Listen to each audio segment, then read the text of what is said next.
Alrighty.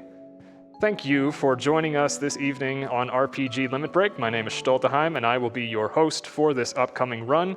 We are bringing an end to this Falcom trifecta here this year with East 9 Monstrum Nox by GhostKumo. Hell yeah. Hi, everybody. How is it going? Don't mind the fact that we are out of bounds. I just wanted to load a file that was here in this particular area because there's really good music.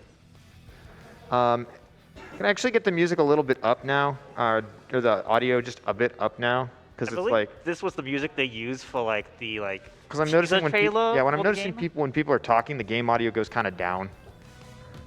That's good. Thank you.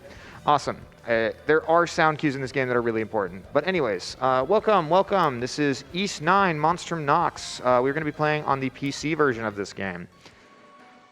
And so for a bit of context behind this game, you might have heard of this series if you watched the fantastic run by Jack on Monday, I believe it was, of E7. You might have heard of this game because it is a very old action RPG series that is still running to this day. You might have also heard of this game if you watch Games Done Quick events because the publisher of this game actually sponsored GDQ a couple times and you saw the logo on the layout a few times. Turns out it's actually a pretty cool speed game and has been tremendously broken ever since it first released in Japan, even before it ever came over to the States. Mm-hmm. So, to give just a little bit of context behind this run, we're going to be playing as our typical series protagonist, Adol Kristen, at what is currently the most recent game in the series, so everything beforehand has already happened. From every previous game, which is normally kind of out of order. This one is the last one in the chronology. We won't be spoiling too much if you're, making your way through the series and you haven't yet played any of or even some of the previous games. We'll cover like some of the basics, but we are not going to be spoiling too much. The run only has like boss spoilers. We skip all cutscenes, and this game is like 30 to 40 hours casually. You see my estimate's about 47 minutes. That's actually kind of generous. We're going to break a lot of things, so the context isn't even going to matter that much. We're also going to be running on the easy difficulty. They kind of overtuned a lot of the systems of this game, so running it on higher difficulties doesn't really change a lot of what we're going to do. It makes some things easier and makes a lot of things quicker, but playing it on the highest difficulty would ultimately end up just resulting in us doing a glitch that would let us level to max anyway, and it would still be kind of easy. So yeah, we're going to just run this on the quickest difficulty. In any ways, we are going to get started as soon as I confirm on this text box here. Before I get started, what is the result of the language bid war? Let me check that right here for you. We will close that in 3, 2, 1, done.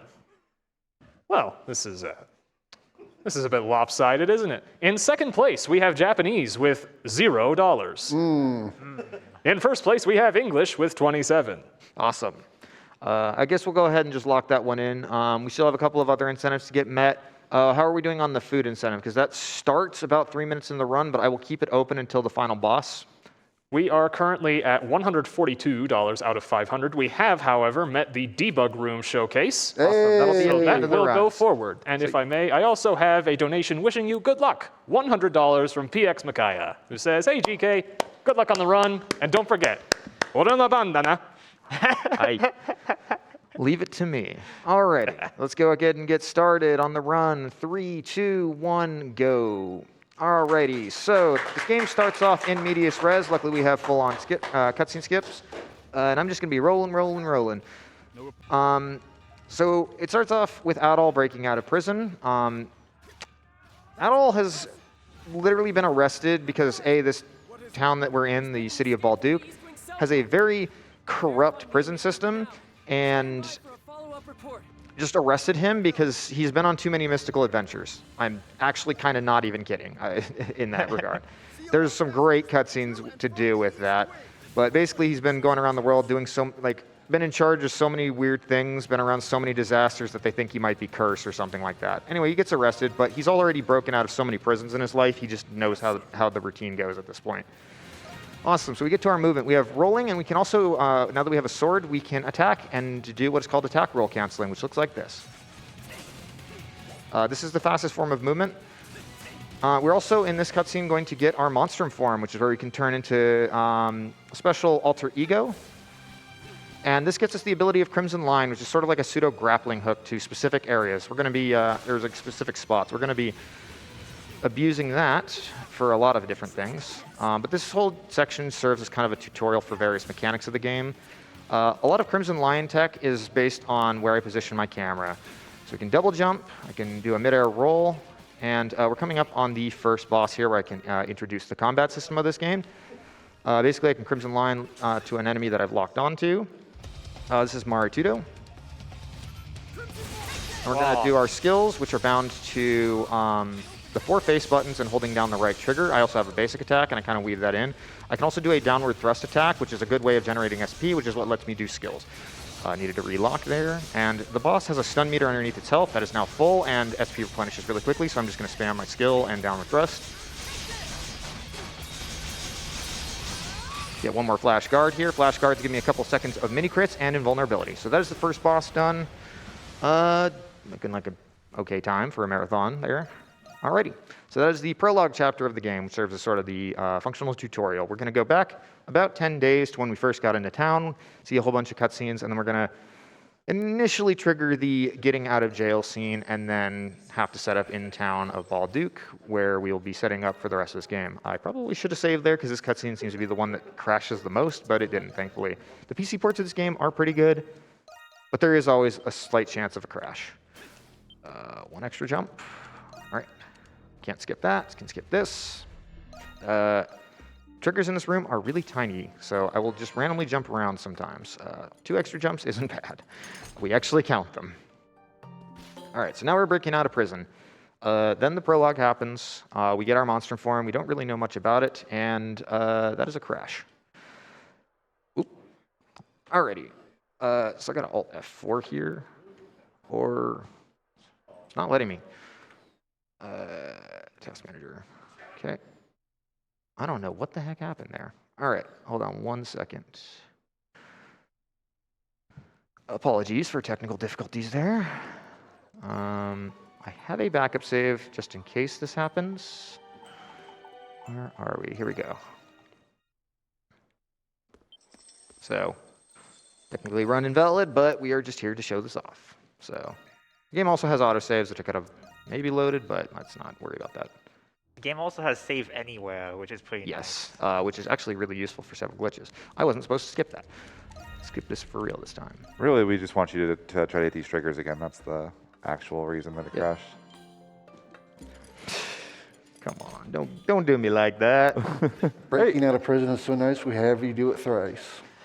Hey, no extra jumps this game that time. is all about going in and out of prison. Oh yeah, the prison that may as well not have guards or anything. Revolving doors. Revolving door. They don't spoil the run. Anyways, we're basically found this abandoned building on the southeast end of town, which we're going to go and hide in for a while. Conveniently, so Adol is a very famous person at this point in the series. Adol the Red is kind of his nickname, so we're going to just get rid of the red. We're going to give him a blue scarf and a black wig, which kind of looks blue. Y'all can decide. I think it's supposed to be black, but they tinted it kind of blue because that just looks better in motion.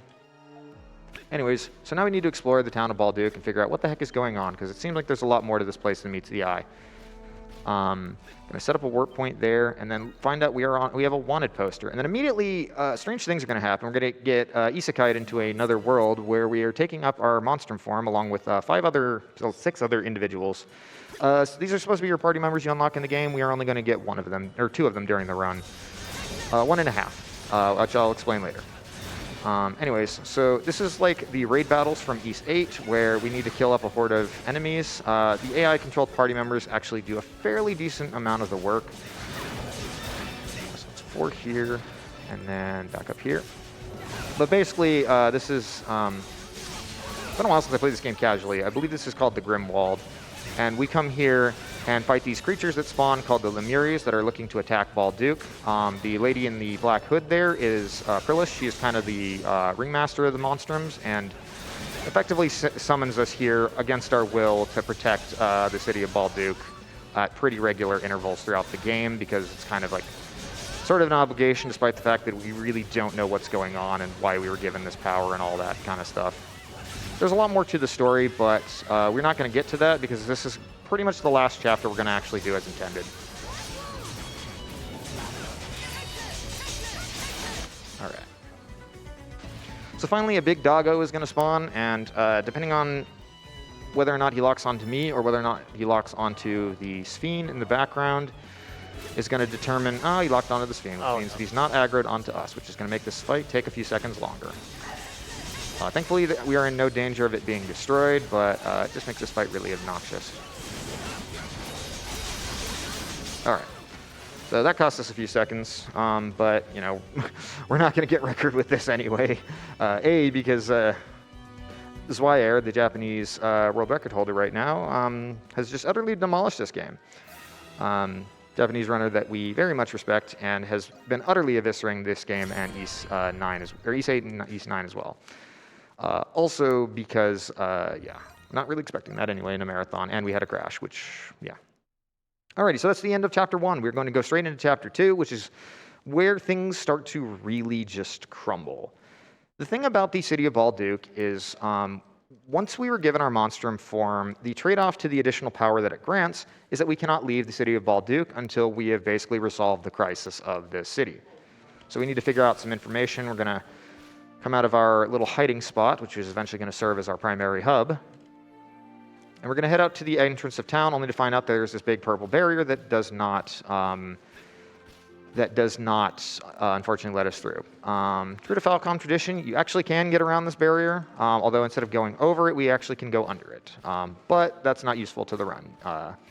There is a part outside of town which you can get to at a later portion of the game. We're not really going to be doing that, but we are still trapped in the general Balduke area. But that means that almost everything in this game is generally like accessible through the hub that opens up over time, which means if you can get around those barriers, wink, wink, nudge, nudge, that means that we will be able to break the story sequence of this game. So just setting up a warp point here.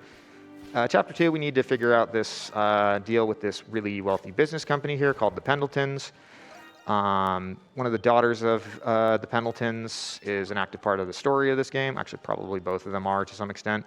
And they're involved in some shady business in the east side of town called the Shantytown, which we'll be going to very soon. But right now, just kind of a tutorial for different NPCs in the game. This is the armor and weapons salesman. Very briefly equip a sword here, and then we're going to warp. Thankfully, we have fast travel anywhere. We're going to warp back to the main gate from the warp point I set earlier. This is an empty bottle. We're not going to be doing any drink making or herbalism in this, or anything to make potions, which are useful and casual, but not really in the speedrun, just too time consuming. And then we're going to head out to the agricultural district, which our next destination is supposed to be over here. And this scene allows us to find the Crimson Line while in town, which is going to allow us to move around the rooftops in our Monstrum form. But we're going to just start breaking things. We're going to warp back to the center of town, and then I'm going to dash up here. And then I'm going to do a trick called Shantytown Early, where I jump over the invisible cutscene barrier that's supposed to prevent me from getting to Shantytown early. I'm going to make a quick save here, because this is like annoyingly easy to fail. Oh, that's why I made the save. My strat for this is a little less consistent in getting over, but it works for me. Because I have a harder time with this than a lot of other runners do. All right.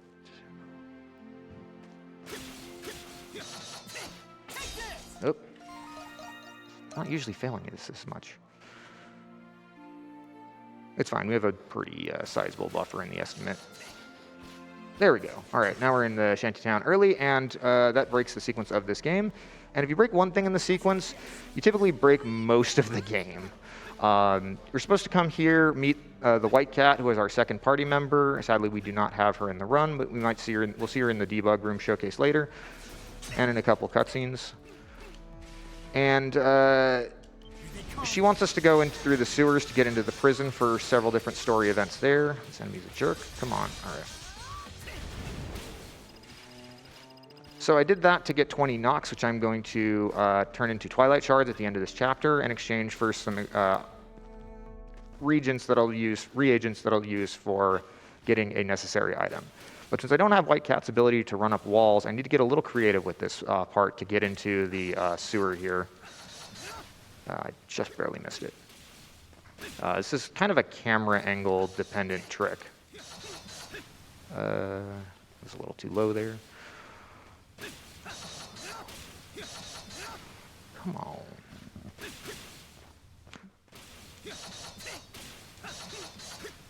What is going on here? I swear I practiced this. What the? Rate an extra input.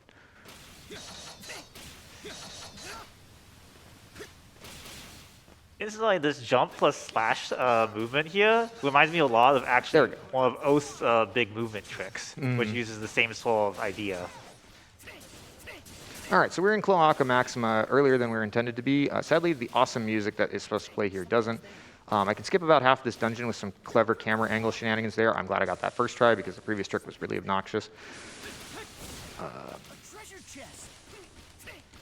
Attack roll cancel to get over here. The nice thing about this is in skipping all of this, the boss of this area, like all of the bosses of this area, just haven't loaded correctly, unlike some other games which have like separate boss and story triggers. So this is going to allow us to get into Balduke Prison earlier than intended. Which Balduke Prison, we're supposed to come in and out of here a whole lot throughout the game in different chapters, which means it's pretty interconnected to various different story sequences. There's a lot of things that are supposed to prevent us from getting around that, but because we skipped a whole bunch of story triggers, none of those are loaded. So I'm going to just skip all the way ahead to the end of Chapter 4 by just going, dealing with some kind of janky collision in this place. Oh, there we go. So, get out of here, out of bounds, roll, attack, and now we're in the West Wing Depths, which we're supposed to get to in Chapter 4. Can you do that, like jump into the clip, like even if you're not like story breaking this badly, or is that? No, it's like I think it's just not properly loaded. At least I'm pretty sure. I've never seen a route otherwise. So it just looks like so easy. That's like that has to almost be like either that's like part of the glitch, or it's just like anybody could do it. Yeah. Reminder, we do still have the food weapons incentive to donate for, and I would love to see that get met before the end of the run because the final boss will be the cutoff for that. Anyways, we're navigating around here. Inside this treasure chest is a blue bandana, which lowers the SP costs of skills by 20%. We're going to do something really complicated here. I'll try and explain it when I get the chance to. But... All right. What the heck just happened? Okay. What is going on here? That was not how that was supposed to go, but I will attempt this again. So this Like it like read an input that didn't go through. I don't know what the heck just happened there. Save, load to reset the enemies. So I'm going to press a button that I have bound to open the menu and jump on the same frame. Open this twice, move to Fountain Plaza, and then once the load is done, I'm going to hold down the map button, which is going to say that this is working correctly.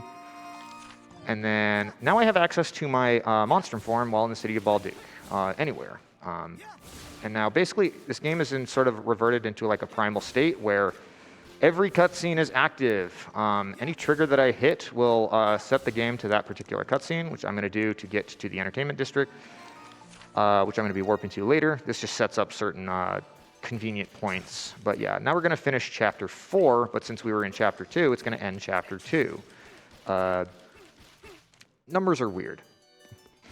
Just like the Order of East games. Yes. So in this chest is the trigger that ends Chapter 4. This is Doll. We will be seeing a little bit more of her later. And that is going to open us up to Chapter 3. It's going to take us all the way back to the Dandelion. Most of this has been like set up for what we're going to do to break the rest of the game. Because right. we haven't broken it enough yet, of course. Yeah. So we have now opened a bar in the abandoned building we are, kind of hiding in plain sight, which I think is weird, but I mean, generally inventive. So I'm going to talk to a bunch of NPCs in here. Mostly just the bar people. But first thing to explain here, first we're going to meet our good old pal Dogi, our our good old heterosexual life partner here. And then we're going to exchange the Twilight Shards for these resources, which I need to create a good accessory. And then I'm going to talk to a few more NPCs here. Still time? You have time for about 2 donations. Took the words right out of my mouth. We have $20 from GKlein88, who says, I love the concept of weapon cosmetics as food. Also donating for English voice acting, as I can't see to read subtitles. $5 from Tiny Tim, who says, hey all, donating for the awesome GhostKumo and the East 9 run. You are brilliant and it's been a pleasure to hang out with you again. Best of luck with the run. Shoutouts to Gould, James, Tux, and Stolt. You are all amazing. Cheers! Yeah, thank you, Tim. Next, we're going to warp back to the area that I just set. In the Dandelion, we met this girl by the name of Yufa. She will become very important in a couple seconds. I'm going the wrong way because I am trying to explain like 7 different things at once. There's a lot that goes on in this run that I can't even quite scratch the surface of. Anyway, we're going to go back to this pressure plate, wait till it gets down to a certain point, press the button that opens the map and menu on the same frame, or the menu and jumps on the same frame. I'm going to hold down the map here while I bypass a trigger, and then we're going to go to the arena and talk to Dogi here, skip this event. And in talking to Dogi here, we trigger a cutscene that is where we get Yufa, our supposed to be our 5th party member, but she's really our 2nd here. I need to be very careful not to hit confirm at any point here. If I go into the party member menu or ever tap left or right while in the menu, I will end up losing a bit of time. And this is because, as we'll see here, I have a 3rd party member in my group, which is Doll. She's in this sort of ghost state where she doesn't appear in the menu, but she does appear in my party, which means that I get the weapon type bonus, which means that I do an additional 15% bonus damage for having her and Adol in the party. And she also just moves the fastest. So right there I bought 11 black figs, which are going to be useful for reviving my characters when they hit 0 HP, which is going to be an important piece of tech. So buy a violet glove, click that to Bull. And then we're going to warp back to the concealed path and then do all of that. Or no, sorry, I'm doing things in the wrong order. Excuse me. We got to go to the entertainment district first. And then I need to buy 2 of the cheese gratins here from this shopkeeper, which increase my EXP, which is going to be very useful because I'm going to be very underleveled for late game portions of the game. I'm going to dash over here. And then at this wall here, I'm going to use Bull's ability, Valkyrie Hammer, which is going to be useful for combat as well as overworld stuff. But in doing that, I gain the abilities of all previous party members, including the ability to run up walls, the ability to descend and glide, which we are also going to abuse. Doll's ability to see what was not meant to be seen, also called Third Eye, which is going to be useful for one thing in the run. So yeah, it's really useful that we have all that. I'm going to do this trick one more time. And basically I have a binding where I have them bound to the same button. Oops, I made a mistake there. Oops, skip that. Let's try this again. So basically the way this works is when I open the map, the game advances by like a couple of frames. And so every time I open the map, it kind of buffers inputs frame by frame, which is going to be really useful. So here, open the map, advance the game just enough that we can do this weird cutscene storage thing, and then I need to hold the map as soon as I get here. We're going to go to the center of town.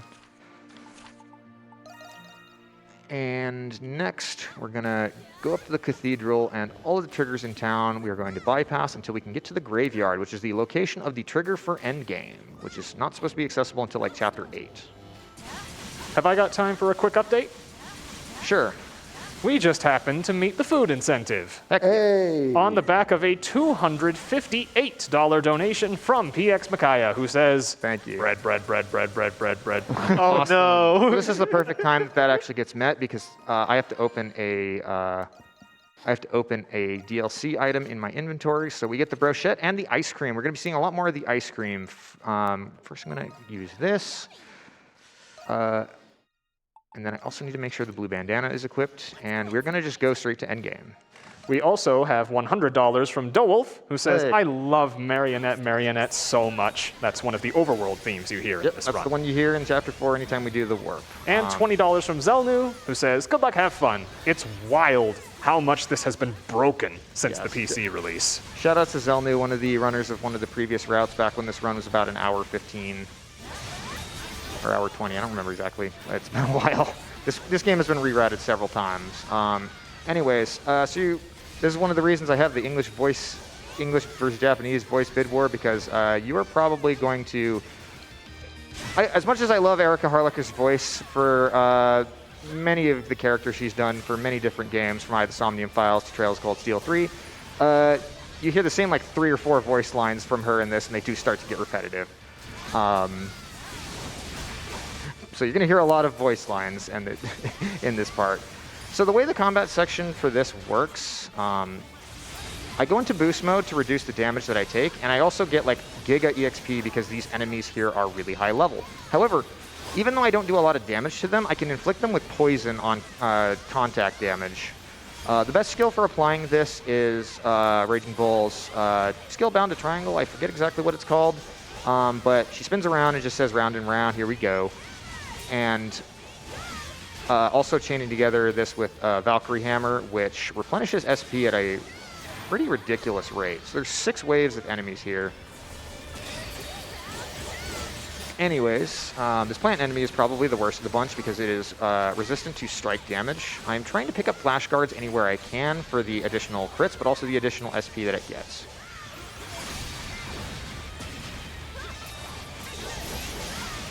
So I have probably the closest thing to downtime, because I'm mainly going to be just doing spinning and Valkyrie Hammer over and over again to clear these enemies. This is the optimal way to do things. There is tech to this, but it's not the most like apparently visible because it does look kind of repetitive. So I'll throw it over to you, Schulte. Have you got any donos or plugs? Why, thank you. Now that we have met both of the incentives for this run, I do want to draw attention to the next run on the schedule. That's Atelier Ryza 3. We do have several incentives going on there, notably the legendary difficulty incentive, which is currently about 1/3 of the way there. We need around $1,000 more to make that happen. And the ultimate gear showcase at the very end of the run. So we've got plenty more on deck for you, even after this run ends. Demacia! I knew you were going to do that at some point. I was waiting for the right time. Yeah, what helps with this XP grind session, kind of, is also, like other East games and Falcom games in general, the XP load banding is very extreme. You get extreme XP bonus for being under-leveled compared to the enemies you defeat. Yeah, so now we're on to the final wave here, and this enemy is the hardest to apply poison to. He's just like really resistant to it. And also, he moves around in the most obnoxious way possible, so that tends to mean that the other enemies like de-aggro off of me, and like I want all of them to be poisoned at like any given point in time. Yeah, one of the nice things about the size of the AoE that Bull is using is that it means that all these enemies do kind of get instantly hit, which should re-up the poison ticks, if I remember correctly. Pretty much. This one in particular is just the most annoying. It's also wild. Tux mentioned the EXP. We started this section at like level 33. Yeah. And we're now like mid to high 40s. Yeah, we get to like 63 for the final boss. And remember that Adol started even lower than that. Yeah, he's at like level. He starts at this at like level 5, I think. I know we'll be seeing mostly the ice cream, whereas the skewer brochet that he has was the badge that we have here. Shout outs to LLK. But we will be seeing a little bit of sword fighting still at the end of the run. Thank you. You're welcome. All right, so now we're going into like the final dungeon, which is where we need to finally take care of the Grimwald once and for all. Yeah, we just skipped chapters 3, 4, 5, 6, 7, 8, and I don't even remember if there was a 9. 9 is final chapter. 9 is final Final chapter. finale. Yeah, now we're just on the rest of the final dungeon. There's just every last horde of Lemures is just after us. Thankfully, we only need to kill the one right before the barrier here to advance. So there are 3 of these barriers that we need to get through.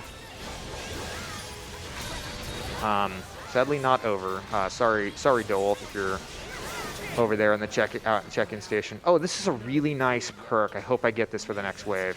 The AIs in raids can give you like random perks. Darn, it doesn't stay. I had a brief moment there where all my SP costs on skills was reduced to 0. It's completely random. It's a very nice thing when you get it. You love to see it. You don't love to see it when it's not in combat. Also a note, we did earlier make an accessory that reduces the FP cost of all of our attacks by 20%. roughly. Yes. Which is allowing one of the reasons that we're able to basically spam the attack as much as we have been. Correct. If we use it enough, it'll eventually get lowered by another 7, which is really nice, which comes up in the final boss.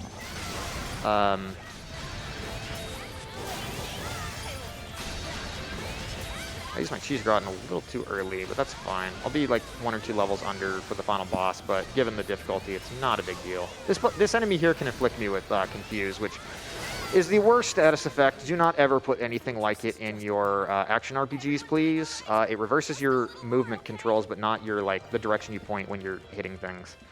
Alrighty, we are in Balduke Fortress of Yore, the final dungeon of the game. We've done absolutely no other dungeons besides this.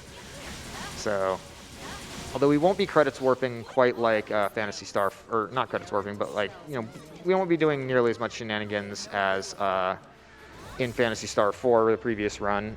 We will still have to fight the final boss proper. So right there, when you see GK flying and switching characters, that's basically allowing GK to both maintain stamina and not lose any height while moving around in platforms. There's a couple of areas where that's very useful. Right here it's actually. We also maintain our second jump there, so we get up here. I need to go over this treasure chest to get the Working's Cape, which is going to allow us to do damage. When we're at 1 HP, what the heck? When we're at 1 HP, we do more than double damage. It scales down from there depending on the amount. This time, instead of using the jump and map, I'm going to do Crimson Line, and I need to listen very carefully for an audio cue here. Advance the game. 1, 2, 3, 4, 5, 6, 7. I think that was 8, but that should be fine. Alrighty, we are now out of bounds. We're not out of bounds the way we want to be. So let's try this again. Yeah, that one extra one hurt me there. Okay.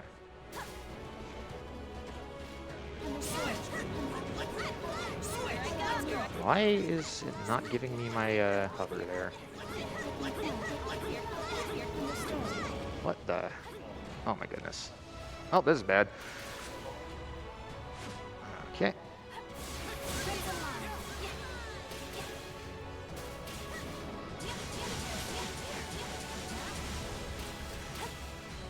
Let's go over here. The menu and Crimson Line on the same frame. Listen for that. And then listen for the dash sound effect, and I want to get it 7. I want to load this buffer 7 times.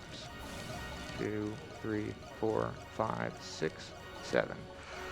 Save, and then we will be out of bounds because the Crimson Line animation goes through the out of bounds, but it's supposed to get us back in bounds. But by buffering it like that, we save right on the frame that we're out of bounds. I'm going to save here because this can be annoying. This whole trick only ends up saving about 30 seconds, but it looks really cool and it makes for a lot less tedious movement. So I'm going to do this extended hover where I do, it's character swap and evade on the same button, and then I also have my Hunter's Descent bound to another button, and I press both roughly at the same time. I know that this is when this is going well because the wings will appear for like a frame or two. If they appear for too long, then that means that I'm losing too much stamina. If they don't appear, then that means that we're having some issues. So I'm going to do this to replenish my stamina just a little bit. And we want to get enough height to get into this big center room. And that skips a pretty lengthy movement portion and a really annoying climbing portion.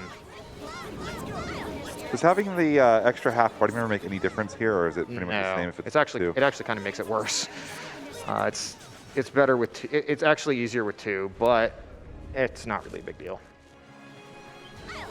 Sadly, I can't go into the menu and give Doll her funny food weapon, or I would. But we do have one for Bull and Adol, and that's good enough for me. Okay, dash over here, down over here, set this warp point, and then I'm collecting a few items here, which I'm going to forge into the final boss weapon. That's the main thing we're doing here, because we can skip straight to the final boss at any point here, because this game is very broken. I'd like to keep my stamina there, but it's not a big deal.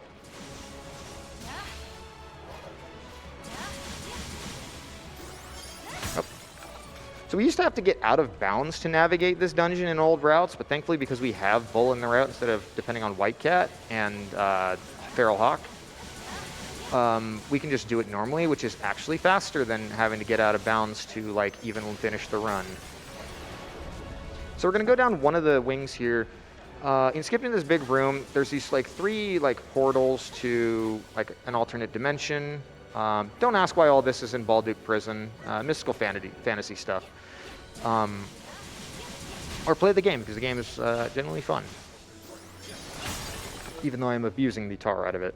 We're supposed to go into these 3 portals. We go in there and do a like sort of platforming challenge and then a boss. We are not going to do really much of any of that. We're only going into the one of these because this is where I go to pick up the mystical blueprint, Come, you two. We must proceed.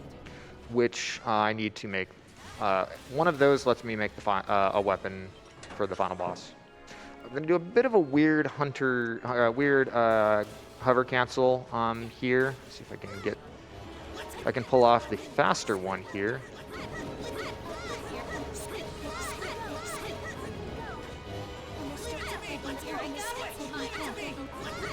Oh, that's not gonna work. It just was not letting me glide there for some reason.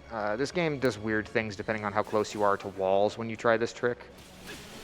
So I'll try this one more time. Or just not and not get it.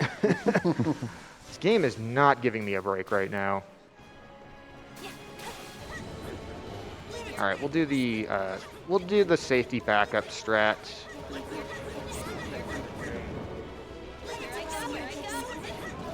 Because it's just not reading my inputs the way I want them to go. All right.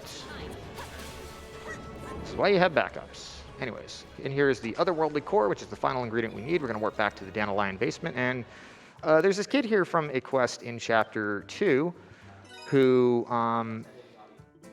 he's the son of this blacksmith, and he wants to follow in his father's legacy, and he becomes our blacksmith in the Dandelion and helps us upgrade our weapons and create little accessories.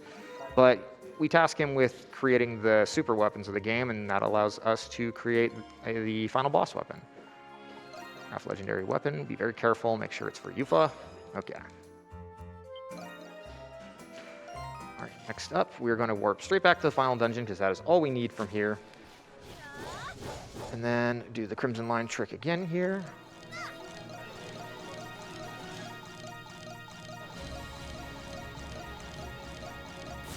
One, 2, 3, 4, 5. So that advances the game a couple frames until we get to the right moment of the animation. That seemed to not do it. Maybe that was my positioning. I don't know. It actually the amount you need to do varied depending on character. I didn't even hear the sound. Maybe I was just talking over it, or maybe it was just really quiet. This game's audio balancing is not the best. There we go.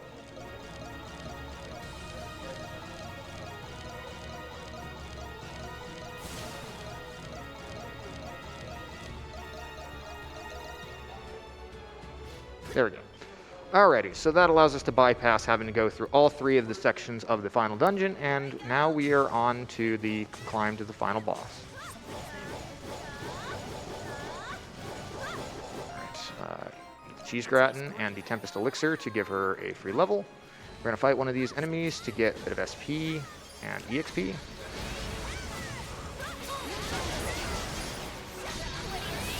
There we go.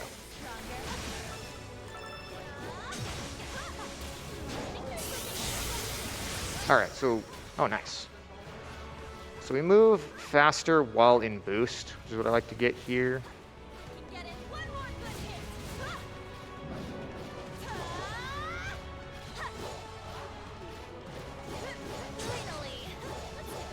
Bull has a very slow attack roll cancel. All right, so this is the door to the final boss. Next thing I need to make sure she has that equipped. Remove her armor and put on the Working's Cape. If I don't do that, the run is over. All right. The door and commence the final battle. Final boss time. This final boss is going to be kind of long and repetitive. Unfortunately, the combat in the speedrun of this game is very busted and probably not the most interesting portion of this game. But yeah, so this is Nox Phyllis. We're going to be doing our bread and butter strat, and then we're going to be intentionally sandbagging a little bit, like taking damage so that we can get to low health. Again, this is very similar to almost like if you're familiar with like a Paper Mario, the danger strats where you get to low health to do extra damage. We're doing something very similar here. Yeah, the nice thing is I have a bunch of black figs to revive me. This is slower than just using using the spin to win by resorting to using my extra skill over and over again, but it is considerably safer. And in practice, I was not having the best of times in not running out of black figs, so I'd like to keep that going. But we're going to be here for probably 3 minutes doing this back and forth. I'm hoping to see him telegraph certain attacks. That one, I messed up. Let's not run out of black figs. I do have a backup save if I absolutely need to, but I'd rather not. Okay, this attack stinks. And is unreliable in whether or not it actually hits me, so I can like never seem to flash guard it.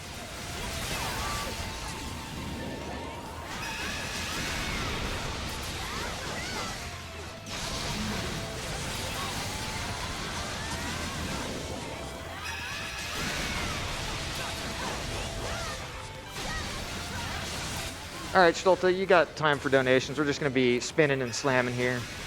We do have $101 from Gerald, who says, first time being able to donate. Here is a donation inspired by my first speed game, Kingdom Hearts 1.5. Thank you, RPGLB, for raising money for Nami. They have helped me more than I could ever repay. None of our attacks are working. What are you watching, Aprilis? Do you not see his health bar at half? I mean, I think they're working pretty well.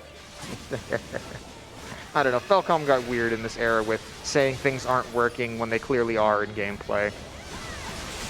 Oh goodness. This attack is also kind of hard to actually time a flash guard on. And nothing like a boss fight where you're supposed to be overmatched, but you're still whooping it. Yep. Wouldn't know anything about that from the like 4 trails fights you did this morning. That was a fun run to be a part of. Alrighty.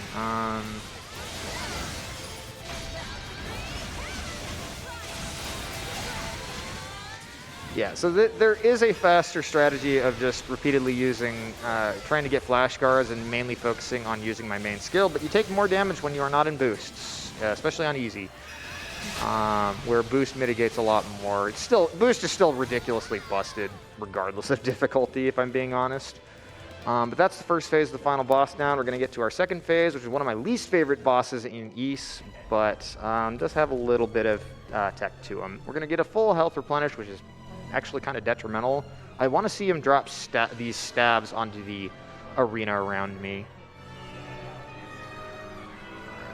Can't believe they did a crossover with Final Fantasy VI for this game. Yep. We're going to finish this. Source field is separated. It's out of control. Use caution. It's too late to back out now.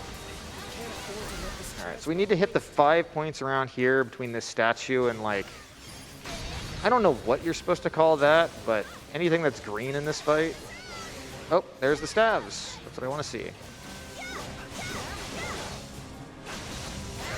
All right, so I intentionally take about 60% of my health there.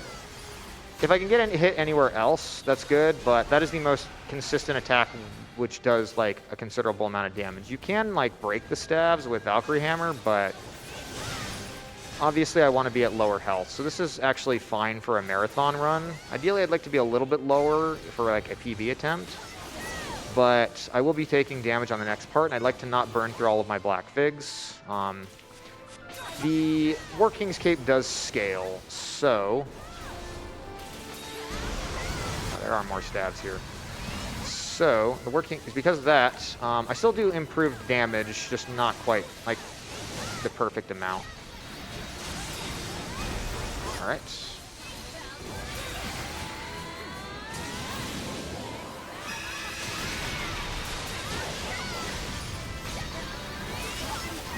There we go. All right, phase 1 of the final boss down. This next part, I do apologize to anyone who is colorblind. This game actually has amazing colorblind options from what I gather. It has like all 3 main types of colorblind options for players.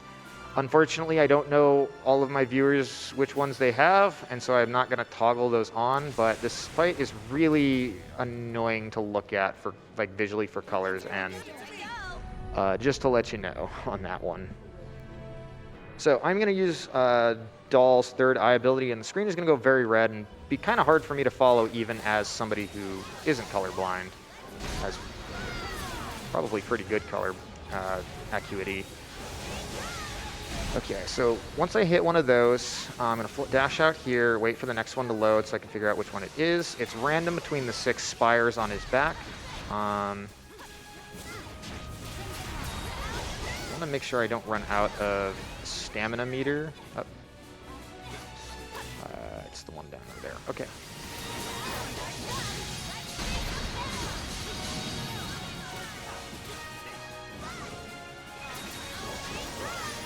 Once I hit those 6, I can access the main body, and we need to do this 2 more times, or 2 times total.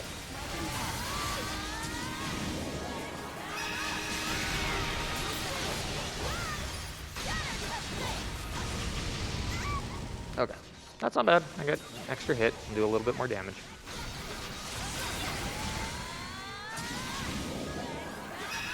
Persistent bastards, die already! I love Hawk. He's such a jerk, but he's like the best character in the game because he's a jerk. I know to some people that might sound weird, but I don't know. I don't know. Some of the other characters in the game are a little bit lacking in personality, whereas Hawk is just always like, you know what he's about, but he's like never devoid of personality. Not the right elevation for that.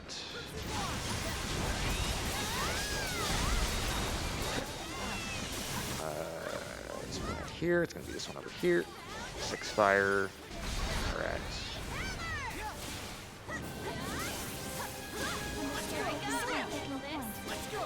Oh, I do have stamina. Okay, good. We'll never kill this thing just by throwing ourselves at it. I've been That's what y'all are exploiting it doing. the entire time. I'll say I think throwing yourselves at it's actually been quite effective so far. Yep. I mean, we're whittling them down pretty well.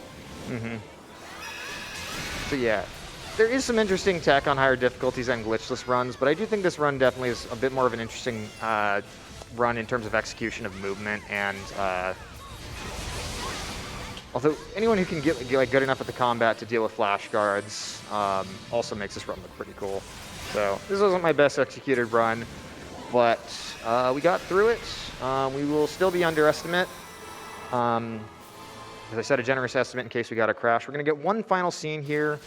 Here you get to see the awesomeness that is the food skewer. I've always been able to find it.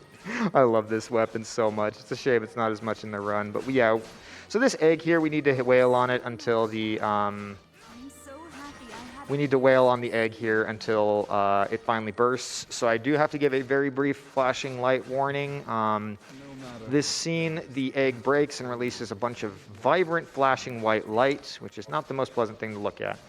There's a bunch of characters talking to us right now from within Adol's memories. If you played the other Ys games, you'll know what it's about. If you haven't, don't worry about it. You'll know it when you get to this game.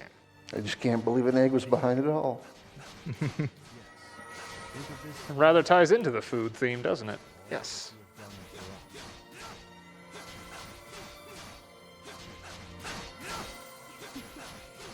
We'll always be watching over you, Adol. Always.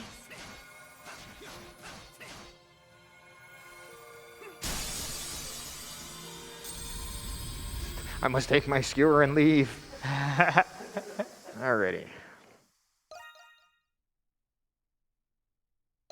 So we have one final portion here before time. This is going to be going around town, talking to everyone that we've met over the course of this game. Shout outs to Double Dogies, because the game, again, is in like multiple chapter states at once. I found this out recently. Oh, yes, we get the best one. There's 2 parks as well. That was not when I was supposed to warp. I got so excited by the fact that I got that particular one. Yeah, no, it's not there anymore. Just like traps 2 different states of the character. All right, go over here, and now we warp. very Paper Mario, just like being stuck in multiple chapters at the same time. I don't think that happens in the first one. Maybe one of the other ones. Anyways, we're gonna run out of town, say goodbye to everyone we've met, although those scenes get skipped. And time is gonna be when you see East 9 Monstrum Nox, the end after what is supposed to be the credits. I actually really like the credits of this game, but we are coming up on estimate, and we have been pretty far behind at points in the schedule. I'd like for us to stay back on track. Because we do have a incentive to meet as well, which you all generously donated for. Thank you so much for getting the debug mode met. Anyways, time. Thank you. Before we get into this, I really would like to shout out Jado, who is the legend, who has broken like almost every East game he's come across. And we thank you very much for it. If you've ever seen the glitched Pokemon Brilliant Diamond Shining Pearl run, he was responsible for portions of that as well. So that's the kind of pedigree we're talking about here. Anyway, this is the debug room. There's something you do in the program files. I don't remember, Jado mentioned it to me one time and sent me a save file where you just set yourself to, I think, like room state 0 or something. Anyways, we get to see some of the things that got dummied out of this game, which some of them are actually really interesting in my opinion. See, if you've played the game Ys 8 Lacrimosa of Donna, this room might look familiar to you. This is like an escape room puzzle that they put in here based on a section of the game, I believe. I'm forgetting the name, but it's like where Coda lives. So you can go around and like investigate a whole bunch of things. There's actually translated text even though the like graphics aren't there. Unfortunately, we don't have the ability to actually like pick up stuff, but like it says that we're picking up stuff as we explore through the room here.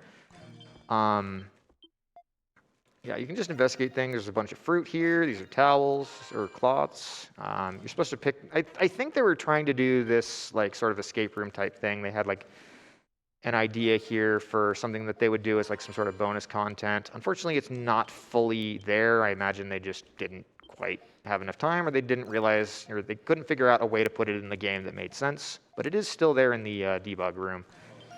There is another one of these that I'll go to. Sorry. As I say, it's very interesting that it's translated, although that does make sense if you know how games get translated. A lot of times what they'll have is they'll have a big Excel sheet with all the dialogue in the game and all the text, and they'll have it, but they won't have the context for what that text is.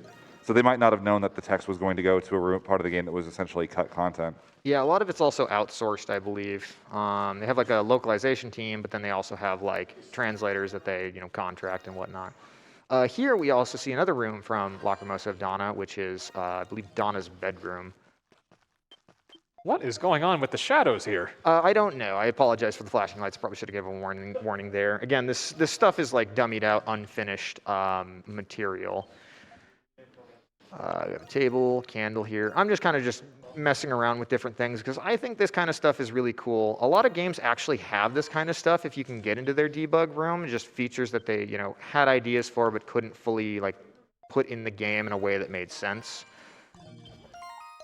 And then finally, we will do 2 more things in the debug room here. Not you. There's a whole bunch of things you can get, like just different like stuff that's meant to be a part of the story by talking to the various characters here. This is just a lot of the dummied out stuff that I thought would be really cool to show off. Trap action part. Here's kind of these obstacle courses. I don't know if these were meant to be a part of the game or if these were just kind of like little sandboxes for the developers and testers to kind of play around with the game to make sure things are working right. I got this. Okay. Using the extended hover button here actually allows me to get extra height on my jumps and just kind of bypass parts of this. But that is that stage cleared. I don't know if they meant to do more there. These are just kind of little Easter eggs that just, I guess, never made it into the game. And then finally, here we have the dungeon test. You can actually generate like a procedurally generated dungeon floor in this game. I'll just set one to random. There are several options you can pick from for one, but I'm just going to click completely random. And we got this one. Better not show Bob this. Apparently your game has a randomizer in it. Ooh. Bob would love it because they removed it from the game. Is it better to have considered having a randomizer and cut it, or to have never considered one at all? I'm not entirely. I don't know, honestly. It doesn't seem like I can wall run up here. That's weird. Okay. So yeah, you can. There's a whole bunch of different ones. There's like a temple room. There's like a water room. There's this whole sky thing here. Leave it to me! It's my time to shine. Oh, I think I loaded a file that got here differently. Anyways, I don't have access to my Monstrum abilities, which normally I do when I go in to test this stuff out. So I can't really do much here. Yeah, you're supposed. Usually in these, you can get to a room on like one of the ends of these and deliver the moonbeam mirror, and that's like a solved room. I think they were trying to do something a little bit more elaborate, but anytime you do that, it just ends up soft locking the game because, yeah, again, this is dummied out content and they never programmed it to like finish.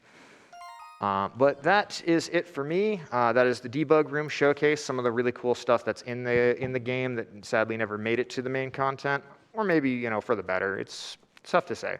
But I hope you really enjoyed watching this showcase. I really love the East game. Several of the people here are two of my good Ghoul is a good friend. He doesn't really play the East games. These two are my good friends who play East games. Tuxdev and James, I'm so glad to have you here. I'm glad to have you here too, Ghoul, and thank you for letting me borrow your controller when mine was having issues. If you're interested at all in any of the East games or Trails games for that matter, I plugged it at the very end there, but just to reiterate, we do have Discord servers on speedrun.com for if you go into any of the Trails games, there's an icon there that you can click that links you to the server. Same thing for the East games. We're happy to teach anyone who is interested in running any of these games, give you some pointers. A lot of these games are really fun, really broken speedruns, and have a lot of these exciting things to show off. Please stay tuned. We do have plenty more exciting RPG limit break action for you. We have a run of Atelier Ryza 3 coming up right after this run, which I'm pretty excited for. But that will do it for me. Thank you very much. We're going to send it over to intermission, and then we'll get set up for the next run.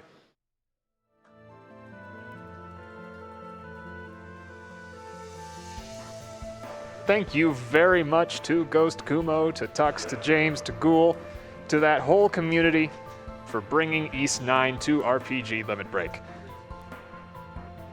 As Kumo said, we're going to be throwing things to a quick intermission. Up next is the first Atelier game to be featured here on RPG Limit Break's main stage. We will have the wonderful Lily Desu here to speedrun Atelier Ryza 3 for you. I will be handing the mic over to French Toast, but first, a word from your local Twitch station.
At RPG Limit Break.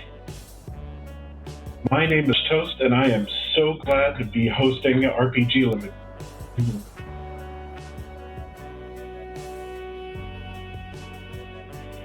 And I just want to say a special thank you to Stoltenheim for that amazing hosting shift. Thank you so much.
We have a $10 donation from Genesec Gunleon for $10 with no comment. Thank you so much.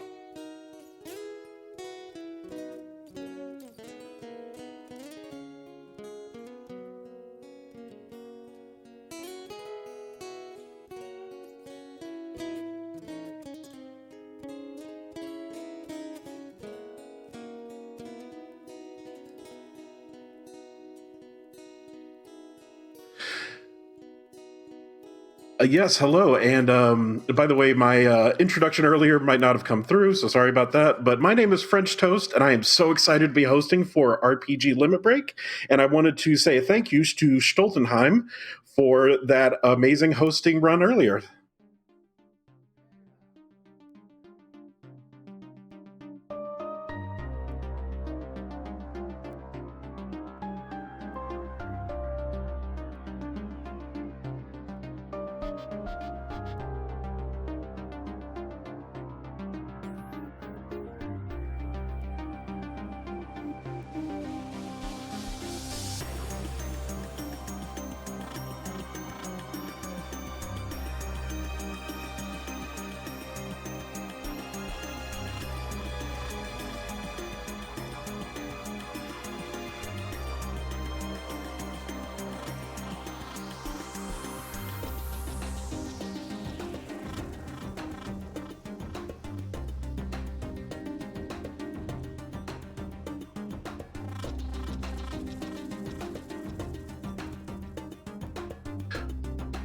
All right, and I would like to talk to y'all about the upcoming bid wars for Atelier Ryza 3.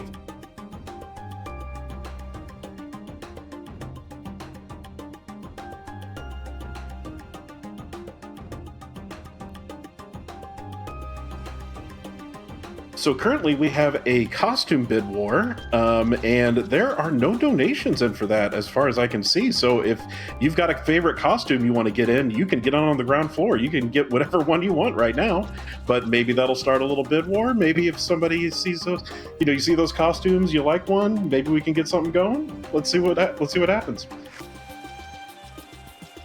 And we've also got $425 out of the $1,500 goal for the legendary difficulty. And folks, the legendary difficulty is amazing. We want to see that. So let's get those donations in.